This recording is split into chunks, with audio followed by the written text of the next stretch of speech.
Hello everyone, welcome to my channel মাইস education. আজকে আমি তোমাদের সঙ্গে আলোচনা করতে চলেছি 5000 জিকে সিরিজের ক্লাস নম্বর 10। এই 10 নম্বর ক্লাসে আমি আলোচনা করব তোমাদের সঙ্গে কলকাতা পুলিশ কনস্টেবল প্রিলিমস 2023 সালে হিস্ট্রি থেকে যে কোশ্চিনগুলো এসেছিল সেই কোশ্চিনগুলি এবং তার সঙ্গে এক্সট্রা ইনফরমেশন, প্রচুর ইনফরমেশন নিয়ে আলোচনা করব। তো চলো শুরু করা যাক। আমরা কনস্টেবল 2023 সালের কোশ্চিনটাতে দেখেছি যে ইতিহাস পোর্শন থেকে তোমাদের কোশ্চিন এসেছিল 9টি। সেই 9টি কোশ্চিন আমরা এই ক্লাসে আজকে আলোচনা করব, সঙ্গে অতিরিক্ত কিছু পয়েন্টও দেব যেগুলো তোমাদের পরবর্তী পরীক্ষার ক্ষেত্রে খুবই গুরুত্বপূর্ণ হতে চলেছে। তো দেখো প্রথম কোশ্চিন কি বলছে। 1 নম্বর কোশ্চিন বলছে বাংলার আকবর নামে পরিচিত কোন সম্রাট? বাংলার আকবর নামে পরিচিত কোন সম্রাট? অপশন দেখো, অপশন এতে রয়েছে হুমায়ুন সাহা, ইলিয়াস সাহা, বরকত সাহা, হোসেন সাহা। তো এর সঠিক অ্যান্সার হবে অপশন ডি। হোসেন সাহা ছিলেন বাংলার আকবর নামে পরিচিত। তো এখানে দেখো আমরা এক্সট্রা পয়েন্ট বা গুরুত্বপূর্ণ পয়েন্টে কী কী জেনে নেবো দেখে নিই। বলছে হোসেন সাহা বংশের প্রতিষ্ঠাতা হচ্ছে আলাউদ্দিন হোসেন সাহা। এখানে তোমরা মনে রাখবে যাকে আমরা হোসেন সাহা বলছি তার পুরো নাম হচ্ছে আলাউদ্দিন হোসেন সাহা। তিনি যে বংশটা প্রতিষ্ঠা করে সেই বংশটার নাম হচ্ছে হোসেন সাহা বংশ। এখানে আমরা কোশ্চিনটা দেখলাম যে বাংলার আকবর বলা হয় হোসেন সাহাকে। ইতিহাসে আমরা টোটাল বা মোট 3টে আকবর পাবো, মানে মোগল যুগের আকবর ছাড়াও আমরা আরও 3টে আকবর পাবো। একটা হচ্ছে বাংলার আকবর, 2 নম্বর হচ্ছে কাশ্মীরের আকবর, আর 3 নম্বর হচ্ছে সুলতান যুগের আকবর। তো আমরা বাংলার আকবর পেলাম কাকে? হোসেন সাহাকে। তো কাশ্মীরের আকবর কাকে বলা হবে? কাশ্মীরের আকবর বলা হবে জৈনুল আবেদিনকে। আর সুলতান যুগের আকবর বলা হয় ফিরোজ শাহ তুগলককে। এছাড়াও আরও একটা পয়েন্ট রয়েছে, দেখো বলছে আলাউদ্দিন হোসেন শাহ চৈতন্য মহাপ্রভুর সমসাময়িক। সমসাময়িক মানে একই বয়সের লোক ছিল, অর্থাৎ চৈতন্য মহাপ্রভু এবং আলাউদ্দিন হোসেন শাহ ছিল সমসাময়িক ব্যক্তি, মানে একই সময় পৃথিবীতে এসেছিলেন। নেক্সট কোশ্চিন আমরা চলে যাব 2 নম্বর কোশ্চিন। কংগ্রেসের প্রথম অধিবেশন কোন শহরে অনুষ্ঠিত হয়েছিল? অপশন দেখো কী রয়েছে। Option A Madras, option B Kolkata, option C Bombay, option D Delhi. তো এখানে আমাদের সঠিক অ্যান্সারটা হবে option B, option C Bombay. কংগ্রেসের যে প্রথম অধিবেশনটা হয়েছিল সেটা হয়েছিল কোথায়? বোম্বে অনুষ্ঠিত হয়েছিল। এবার অতিরিক্ত পয়েন্টগুলো দেখে নাও। বলছে জাতীয় কংগ্রেসের প্রথম অধিবেশনটি হয়েছিল 1885 সালে। তাহলে কত সালে হয়েছিল? 1885 সালে। কোথায় হয়েছিল? বোম্বে হয়েছিল। এবং পরের পয়েন্টটি দেখো লেখা রয়েছে বোম্বের কোন জায়গায় হয়েছিল। বোম্বের পার্টিকুলার যে জায়গাটা হয়েছিল বলছে এটি হয়েছিল গোকুল দাস তেজপাল কলেজ, এটি বোম্বাইতে অবস্থিত। মানে বোম্বাইয়ের যে কলেজে হয়েছিল এটি, সেটার নাম হচ্ছে Gokul Das Tejpal college. Next point দেখো, জাতীয় কংগ্রেসের প্রথম অধিবেশনের সভাপতি ছিলেন উমেশচন্দ্র বন্দ্যোপাধ্যায়। জাতীয় কংগ্রেসের প্রথম অধিবেশনটা হচ্ছে বোম্বাইয়ে। কত সালে হচ্ছে? 1885 সালে। এবং সেই অধিবেশনের সভাপতি যিনি নির্বাচিত হন তার নাম হচ্ছে ডক্টর উমেশচন্দ্র বন্দ্যোপাধ্যায় বা উমেশচন্দ্র ব্যানার্জিও বলা হয়। নেক্সট দেখো, জাতীয় কংগ্রেস তৈরি হয় 1885 সালে। তাহলে জাতীয় কংগ্রেস তৈরি হচ্ছে 1885 সালে এবং প্রথম অধিবেশনটাও কিন্তু 1885 সালেই হয়েছিল। নেক্সট পয়েন্ট দেখো, জাতীয় কংগ্রেস প্রতিষ্ঠাতা মানে জাতীয় কংগ্রেসকে কে তৈরি করে বা father of Indian national Congress বলা হয় অ্যালান অক্টোভিয়ান হিউমকে। নেক্সট পয়েন্ট দেখো, জাতীয় কংগ্রেস প্রতিষ্ঠার সময় ভাইসরয় ছিলেন, অর্থাৎ যখন জাতীয় কংগ্রেস তৈরি হচ্ছে সেই সময় ভারতবর্ষের ভাইসরয় ছিলেন লর্ড ডাফরিন, কারণ সেই সময় ইংরেজ শাসন চলছে, তাহলে সেই সময় ভারতের ভাইসরয় ছিলেন হচ্ছে লর্ড ডাফরিন। নেক্সট পয়েন্টে দেখো হচ্ছে প্রথম অধিবেশনে মাত্র 72 জন প্রতিনিধি উপস্থিত ছিল, অর্থাৎ 1885 সালে বোম্বাইয়ে ডক্টর উমেশচন্দ্র বন্দ্যোপাধ্যায় বা উমেশচন্দ্র ব্যানার্জির নেতৃত্বে যে অধিবেশনটা হয়েছিল সেখানে মোট প্রতিনিধি ছিল 72 জন। তাহলে এতগুলো পয়েন্ট আমাদের কিন্তু মনে রাখতে হবে এই কোশ্চিন থেকে। নেক্সট আমরা চলে যাব 3 নম্বর কোশ্চিন। 3 নম্বর কোশ্চিন কী বলছে? মোহাম্মদ বিন তুগলক তার রাজধানী দিল্লি থেকে কোথায় স্থানান্তরিত করে? মোহাম্মদ বিন তুগলক তার যে রাজধানী ছিল সেটা দিল্লিতে ছিল, দিল্লি থেকে কোথায় স্থানান্তরিত করেছিল? অপশন দেখো, অপশন এতে রয়েছে Kannauj, option B Devagiri, option C হয়েছে তাঞ্জোর, অপশন ডি হয়েছে পাটলিপুত্র। তো এখানে আমাদের সঠিক অ্যান্সারটা হবে অপশন বি, দেবগিরিতে স্থানান্তর করেন মোহাম্মদ বিন তুগলক তার রাজধানী। কোথা থেকে? দিল্লি থেকে। এই দেবগিরিটা কোথায় অবস্থিত? ভারতবর্ষের সাউথের রাজ্যে মানে দক্ষিণে অবস্থিত।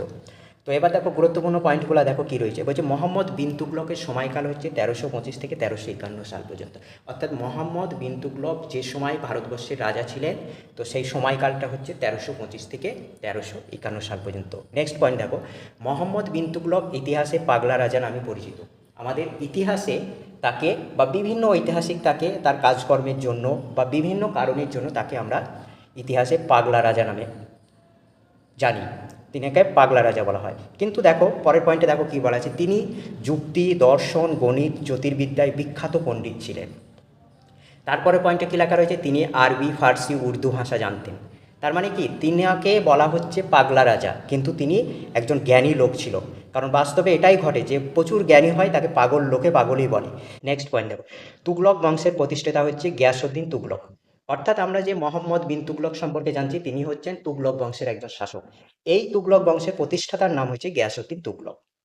ঠিক আছে, এরপরে আমরা চলে যাব, আর একটা পয়েন্ট রয়েছে, মোহাম্মদ বিন তুগলকের সময় বিখ্যাত পর্যটক ইবন বতুতা ভারতবর্ষে আসেন। এই কোশ্চেনটা বারবার পরীক্ষায় এসেছে যে ইবন বতুতা কার সময় ভারতবর্ষে এসেছিলেন। তো তার অ্যান্সার কি হবে, মোহাম্মদ বিন তুগলকের সময় ভারতবর্ষে এসেছিলেন বিখ্যাত পর্যটক ইবন বতুতা। 4 নম্বর কোশ্চেন দেখো কি রয়েছে, বলছে শিখদের পঞ্চ ক কার ধারণা কোন ধর্মগুরু চালু করে। শিখদের পঞ্চ ক কার ধারণা কোন ধর্মগুরু চালু করে। অপশন দেখো, গুরু তেগ বাহাদুর, গুরু রঞ্জিত সিং, গুরু গোবিন্দ সিং, গুরু হরগোবিন্দ। তো দেখো এর মধ্যে আমাদের সঠিক অ্যান্সার হবে অপশন সি, গুরু গোবিন্দ সিং শিখদের পঞ্চ ক এর ধারণা চালু করে। পঞ্চ ক এর ধারণাটা কি, মানে শিখদের একটা আইডেন্টিটি আমরা বলতে পারি। পঞ্চক মানে 5টা নিদর্শন বলতে পারি। যেমন শিখদের হাতে বালা পরতে হবে, মাথায় পাগড়ি দিতে হবে, তারপর একটা ছোট ছুরি রাখতে হবে, তারপরে তোমার চুল পেছনের দিকে একটু বড় রাখতে হবে। এই যে 5টা আইডেন্টিটি আমরাকে একসঙ্গে আমরা কি বলি, পঞ্চক, যেটাকে চালু করেছিলেন গুরু গোবিন্দ সিং। এবার এক্সট্রা পয়েন্ট হিসাবে দেখে নাও কি কি রয়েছে। বলছে শিখ ধর্মের প্রতিষ্ঠাতা, এই যে শিখ ধর্ম রয়েছে সেই শিখ ধর্মের প্রতিষ্ঠাতার নাম হচ্ছে গুরু নানক। গুরু তেগ বাহাদুর ইসলাম ধর্ম গ্রহণ না করায় মোগল সম্রাট অরঙ্গজেব তাকে হত্যা করে। কি বলছে, তেগ বাহাদুর, গুরু তেগ বাহাদুর ইসলাম ধর্ম গ্রহণ করেনি, তার জন্য তাকে হত্যা করেছিল কে, অরঙ্গজেব। এখান থেকে কোশ্চিন হয় যে অরঙ্গজেব কোন শিখ ধর্মগুরুকে হত্যা করেছিল, তার অ্যান্সার কি হবে, তেগ বাহাদুরকে। আবার কোশ্চিন হতে পারে যে শিখ ধর্মগুরু তেগ বাহাদুরকে কে হত্যা করেছিল, কোন সম্রাট হত্যা করেছিল, তখন অ্যান্সার হবে হচ্ছে অরঙ্গজেব। নেক্সট পয়েন্ট দেখো, গুরু তেগ বাহাদুর শিখদের নবম গুরু ছিল। এই পয়েন্টটা লেখার কারণ কি, অনেক সময় থাকে যে অরঙ্গজেব নিচের কোন শিখ গুরুকে হত্যা করেছিল, এবার গুরুগুলার নাম লেখা নেই, মানে শিখ ধর্মগুরুগুলার নাম না লিখে লেখা আছে 5 নম্বর, 6 নম্বর, 7 নম্বর, 8 নম্বর। তার জন্য আমাদের এই পয়েন্টটা লেখা রয়েছে যে গুরু তেগ বাহাদুর ছিল শিখদের নবম গুরু, নবম গুরু, 9 নম্বর গুরু। নেক্সট দেখো, অমৃতসরের স্বর্ণ মন্দির তৈরির জন্য চতুর্থ শিখ গুরুকে আকবর জমি প্রদান করে। শিখদের যে চতুর্থ শিখ গুরু ছিল তাকে স্বর্ণ মন্দির, বর্তমানে যেটা রয়েছে পাঞ্জাবের অমৃতসরে স্বর্ণ মন্দির, সেটার জন্য জমি প্রদান করে। কে প্রদান করে, আকবর প্রদান করে। তো এখানে দেখো তোমাদের একটা জিনিস লেখা নেই যে চতুর্থ শিখ গুরুটা তাহলে কে ছিল। তোমরা মনে রাখবে যে রামদাস ছিল হচ্ছে চতুর্থ শিখ গুরু। এই রামদাসকেই কিন্তু আকবর জমি প্রদান করেছিল, কেন, পাঞ্জাবের অমৃতসরে স্বর্ণ মন্দির তৈরি করার জন্য। নেক্সট কোশ্চিন দেখো, 6 নম্বর কোশ্চিন বলছে সংহিতা, আরণ্যক, মহাভারত, উপনিষদের মধ্যে কোনটি বেদের অংশ নয়। সংহিতা, আরণ্যক, মহাভারত, উপনিষদ এগুলির মধ্যে কোনটি বেদের অংশ নয়। দেখো আমরা বৈদিক যুগ যদি পড়ি সেখানে কিন্তু সংহিতা, আরণ্যক, উপনিষদ এই সমস্ত কিছু তথ্য আমরা পাই, কিন্তু মহাভারত, রামায়ণ এগুলো কিন্তু একটা আলাদা বিষয়। তো এখানে আমাদের সঠিক অ্যান্সার কি হবে, মহাভারত। তাই এখানে আমাদের সঠিক অ্যান্সার অপশন এ। এবার দেখো গুরুত্বপূর্ণ পয়েন্টে কি লেখা আছে, মহাভারতের লেখক হচ্ছে ব্যাসদেব।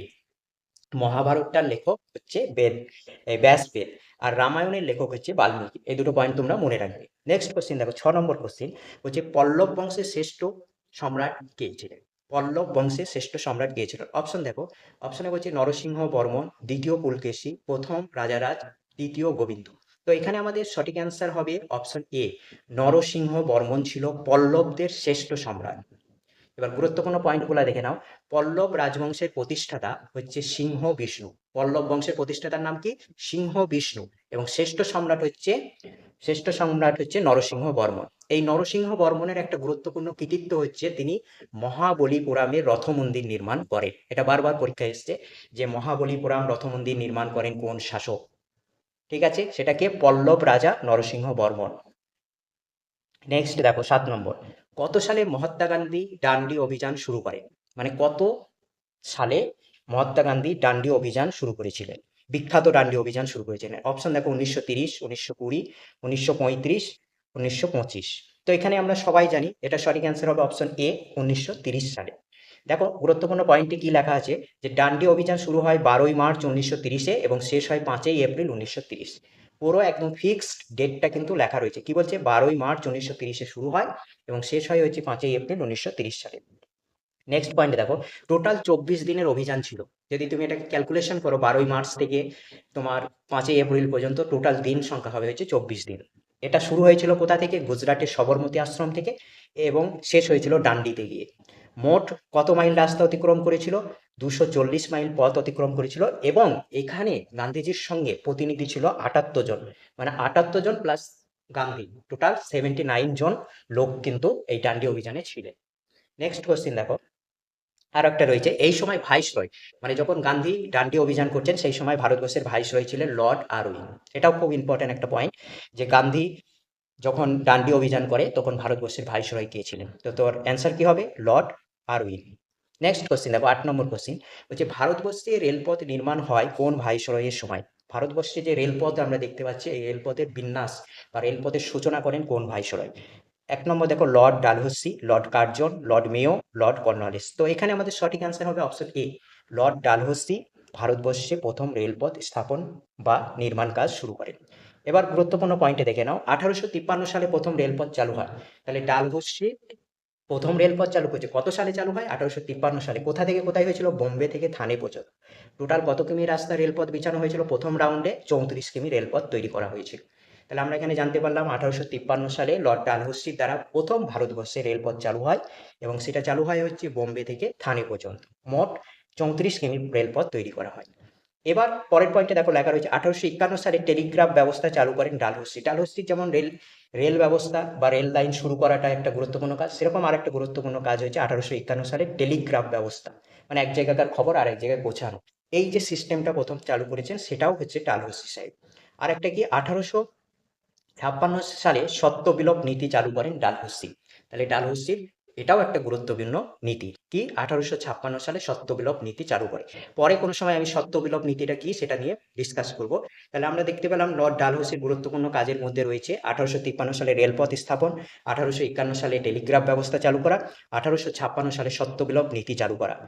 এবার দেখো বাকি যে অপশনগুলো রয়েছে তার মধ্যে কর্নওয়ালিস সম্পর্কে একটু জেনে নিই। লর্ড কর্নওয়ালিস সিভিল সার্ভিস ব্যবস্থা চালু করে। ভারতবর্ষে সিভিল সার্ভিসের জনক বলা হয় লর্ড কর্নওয়ালিসকে, কারণ তিনি প্রথম অল ইন্ডিয়া সার্ভিস বা অল ইন্ডিয়া সিভিল সার্ভিস ব্যবস্থা চালু করেছিলেন। এছাড়াও তার গুরুত্বপূর্ণ কাজের মধ্যে রয়েছে 10 সালা বন্দোবস্ত, চিরস্থায়ী বন্দোবস্ত, সূর্য অস্ত আইন। এগুলো হচ্ছে লর্ড কার্জনের গুরুত্বপূর্ণ কাজ। কি কি বললাম? সিভিল সার্ভিস ব্যবস্থার চালনা, মানে চালু করা, 10 সালা বন্দোবস্ত, চিরস্থায়ী বন্দোবস্ত, সূর্য অস্ত আইন। এই সমস্ত নিয়ে আমি পরে ডিটেলসে আবার কোনো জায়গায় আলোচনা করব। তো এগুলা হচ্ছে সব গুরুত্বপূর্ণ কাজ কার? Lord কার্জনের, Lord কর্নওয়ালিসের। দেখো এখানে আমরা ভুল করে লর্ড কার্জন লিখে ফেলেছি, এটা কর্নওয়ালিস হবে। এই যে পয়েন্টটা তোমরা দেখতে পাচ্ছ, এটা হবে কি? কর্নওয়ালিস। লাস্ট পয়েন্টে এবার চলে আসো। লাস্ট পয়েন্ট হচ্ছে লর্ড কার্জন। লর্ড কার্জন এর গুরুত্বপূর্ণ কাজ হচ্ছে 1905 সালে বঙ্গভঙ্গ করা, মানে বাংলাকে দুটো ভাগ করা হচ্ছে লর্ড কার্জনের গুরুত্বপূর্ণ কাজ। কত সালে? 1905 সালে। দেখো এটা আরেকবার বলে দিই আমি, যেটা লর্ড কার্জন সিভিল সার্ভিস, 10 সালা বন্দোবস্ত, চিরস্থায়ী বন্দোবস্ত, সূর্যস্ত আইন লেখা রয়েছে, এটা লর্ড কার্জন হবে না, এটা হবে কর্নওয়ালিস। মানে এই কাজগুলো সব করেছিলেন কে? Lord Cornwallis. নেক্সট দেখো 9 নম্বর কোশ্চেন এবং আজকের শেষ কোশ্চেন। কি বলছে? সর্বপ্রথম কোন অধিবেশনে সুভাষচন্দ্র বোস সভাপতি নির্বাচিত হন? সর্বপ্রথম কোন অধিবেশনে সুভাষচন্দ্র বোস সভাপতি নির্বাচিত হন? তো দেখো অপশন দেখো, ত্রিপুরা, হরিপুরা, কলকাতা, চরিচেরা। আমরা জানি যে সুভাষচন্দ্র বোস মাত্র দুবার ভারতের জাতীয় কংগ্রেসের সভাপতি হয়, একবার হরিপুরাতে একবার ত্রিপুরাতে। তো প্রথম যেটা হয়েছিল সেটা হচ্ছে কিন্তু হরিপুরাতে, আর তারপরটা হয়েছিল ত্রিপুরাতে। তো এবার গুরুত্বপূর্ণ পয়েন্টে দেখে দাও, সুভাষচন্দ্র প্রথম জাতীয় কংগ্রেসের সভাপতি হন 1938 সালে হরিপুরা অধিবেশনে। কি বললাম? সুভাষচন্দ্র প্রথম জাতীয় কংগ্রেসের সভাপতি নির্বাচিত হন 1938 সালে হরিপুরা অধিবেশনে। দ্বিতীয়বার নির্বাচিত হয় 1939 সালে, জাতীয় কংগ্রেসের সভাপতি নির্বাচিত হন ত্রিপুরা অধিবেশনে। তাহলে আমরা দুটো সাল পেলাম, একটা হচ্ছে 1938, একটা হচ্ছে 1939। 38-এ ছিলেন হরিপুরাতে আর 39-এ ছিলেন ত্রিপুরা অধিবেশনে। 1939 সালে তিনি ত্রিপুরা অধিবেশনে গান্ধীজির মনোনীত প্রার্থী পট্টবী সীতারামা মাইয়াকে পরাজিত করেন। মানে প্রথমবার জাতীয় কংগ্রেসের সভাপতি নির্বাচন হওয়ার জন্য প্রতিদ্বন্দ্বী বা ভোটের ব্যবস্থা করা হয়, এবং সেই ভোটে কিন্তু তিনি গান্ধীজির মনোনীত প্রার্থী পট্টবী সীতারামা মাইয়াকে পরাজিত করেন। লাস্ট পয়েন্টে কি লেখা রয়েছে দেখো, বলছে 1939 সালে গান্ধীজির সঙ্গে মতাদর্শনগত পার্থক্যের কারণে, মানে তিনি তো গান্ধীজির প্রতিনিধিকে পরাজিত করে সভাপতি হলেন, কিন্তু সুভাষচন্দ্র বোসের চোখে এটা কিন্তু ভালো লাগলো না। তার জন্য তিনি কি গান্ধীজির সঙ্গে মতাদর্শনগত পার্থক্যগত কারণে তিনি কংগ্রেসকে ত্যাগ করলেন, মানে কংগ্রেসের সভাপতিত্ব পদ ছেড়ে দিলেন এবং 1939 সালে তিনি তৈরি করলেন ফরওয়ার্ড ব্লক।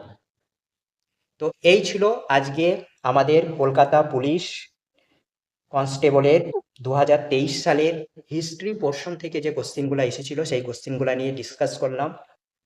সঙ্গে প্রচুর এক্সট্রা ইনফরমেশন দেওয়া হয়েছে যেগুলো তোমাদের পরবর্তী পরীক্ষার ক্ষেত্রে খুবই উপযোগী হবে। তো ভিডিওটি যদি ভালো লাগে তবে অবশ্যই চ্যানেলটি লাইক, শেয়ার এবং সাবস্ক্রাইব করে দিয়ে পাশে থেকো। Thank you for watching this video.